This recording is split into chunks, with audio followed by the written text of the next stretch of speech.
Good morning to all dear students. Today I will teach you what is the omissions of tense. क्योंकि मैंने tense में आप लोगों को बेसिक नॉलेज दे दी है कि कैसे हम टेंस को प्रोनाउंस में कैसे परिवर्तन करेंगे नरेशन में, और कैसे हम अपने सेंटेंस का जो टेंस है उसको परिवर्तन करेंगे। ये सारी चीजें आपको वीडियोज में क्लियर हो गई हैं। आज हम बताते हैं कि कुछ ऐसे भी रीजंस हैं, कुछ ऐसी भी शर्तें हैं जब हम अपने टेंस में जब हम इनडायरेक्ट बनाते हैं तो कोई परिवर्तन नहीं करते हैं। कैसे? जब कोई सदा सत्य रहने वाली बात हो, जैसे यूनिवर्सल ट्रुथ हो, तो हम इनडायरेक्ट बनाते समय डायरेक्ट स्पीच में कोई परिवर्तन नहीं करते हैं। जैसे द टीचर सेड,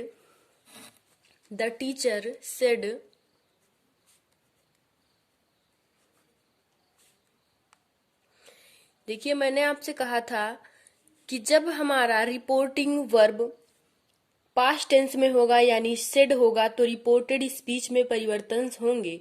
लेकिन ये कुछ अपवाद हैं जिनमें हम परिवर्तन नहीं करेंगे।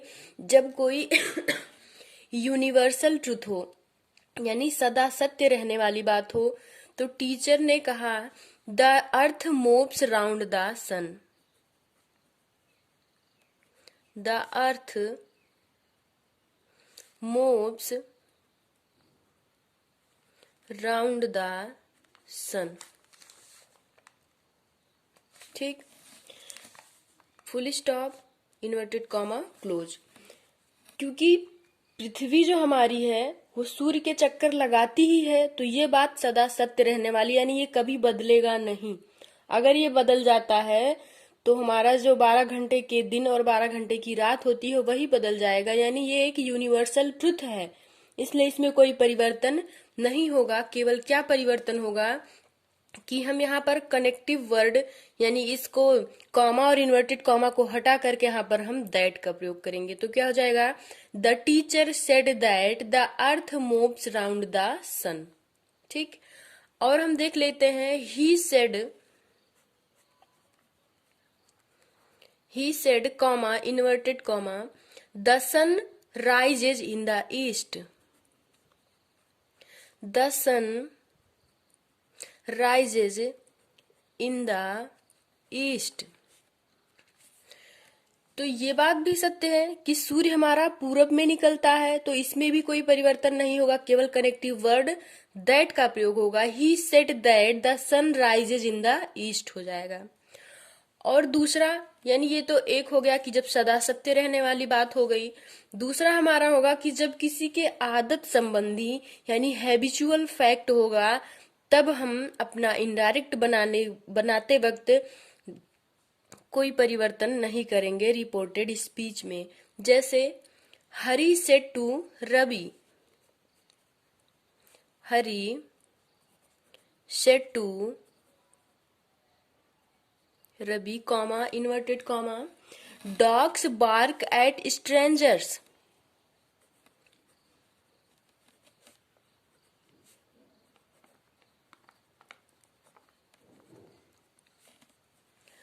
हरी ने रवि से कहा कि कुत्ते अजनबियों पर भौंकते हैं। स्ट्रेंज मतलब होता है अजनबी, यानी जिसे हम नहीं जानते, अपरिचित। तो ये बात भी सत्य है, ये हैबिचुअल यानी किसी की आदत संबंधी सत्य है, तो इसलिए इसमें भी कोई परिवर्तन नहीं होगा। केवल यहाँ पर जब हम ऑब्जेक्ट रख दिए तो सेड हमारा किस में परिवर्तित हो जाएगा? टोल्ड में परिवर्तित हो जाएगा। क्या हो जाएगा? हरी टोल्ड, टू भी नहीं लगेगा, क्या लगेगा? रवि। यहाँ पर दैट का प्रयोग होगा। Dogs bark at strangers. हाँ, एक चीज और ध्यान दीजिएगा, जब हम दैट लगाएंगे और इन्वर्टेड कॉमा हटाएंगे तो हमारा ये जो रिपोर्टेड स्पीच का पहला जो अक्षर है, लेटर है, इसे कैपिटल में ना लिख के हम किस में लिखेंगे? स्मॉल में लिखेंगे। तो यहाँ पर हो जाएगा डॉग्स बार्क एट स्ट्रेंजर्स हो जाएगा। ठीक, और दूसरा हम ले लेते हैं, जैसे the teacher said when the cat is away the mice play, यानी अध्यापक ने कहा कि जब बिल्ली दूर हो जाती है तो जो चूहिया होती है वो क्या करते हैं आपस में, वे खेलने लगते हैं।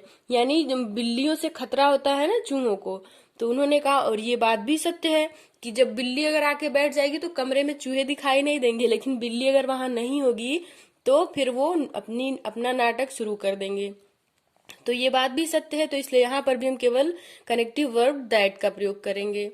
अगला हमारा है तीसरा पॉइंट, जब कोई कहावत संबंधी बात हो, यानी प्रोवर्ब, जैसे सब लोग कहते नहीं, honesty is the best policy, इस तरह का अगर वाक्य होगा तो भी हम उसमें केवल कनेक्टिव वर्ड दैट का प्रयोग करेंगे। जैसे ही said, comma inverted comma, honesty is the best policy.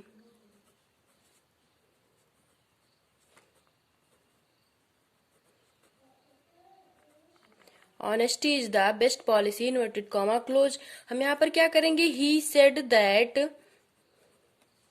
बाकी हम ऐसे उतार देंगे, केवल इसको हम स्मॉल में कर देंगे, honesty is the best policy हो जाएगा। यानी जब आदत संबंधी कोई फैक्ट होगा तो भी हम उसमें कोई परिवर्तन नहीं करेंगे, और जब कोई कहावत होगी तो भी उसमें कोई परिवर्तन नहीं होगा। जैसे द हिस्ट्री टीचर सेड, अब इसमें जब कोई ऐतिहासिक सत्य की भी बात की जाए, चौथा पॉइंट होगा हमारा कि जब कोई ऐतिहासिक सत्य यानी हिस्टोरिकल फैक्ट की बात की जाएगी तो भी वहां पर हम कोई परिवर्तन इनडायरेक्ट के रिपोर्टेड स्पीच में परिवर्तन नहीं करेंगे। यानी ना ही प्रोनाउंस में परिवर्तन होगा, ना ही टेंस में परिवर्तन होगा, दो ही परिवर्तन होता है, तो ये बिल्कुल नहीं होंगे। जैसे the history teacher said, Samudragupta is called the Napoleon of India, तो समुद्रगुप्त को भारत का नेपोलियन कहा ही जाता है, इसलिए इसमें भी केवल हम कनेक्टिव वर्ब दैट का प्रयोग करेंगे, बाकी कोई परिवर्तन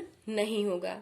अगला हमारा होगा कि हम कैसे इंट्रोगेटिव वाक्यों को कैसे चेंज करेंगे। यानी इंट्रोगेटिव वाक्य जब हम इंट्रोगेटिव में हमारा होगा डायरेक्ट स्पीच, तो इनडायरेक्ट में बदलते समय हमें क्या क्या परिवर्तन करने होंगे, ये बातें ध्यान में रखनी होंगी।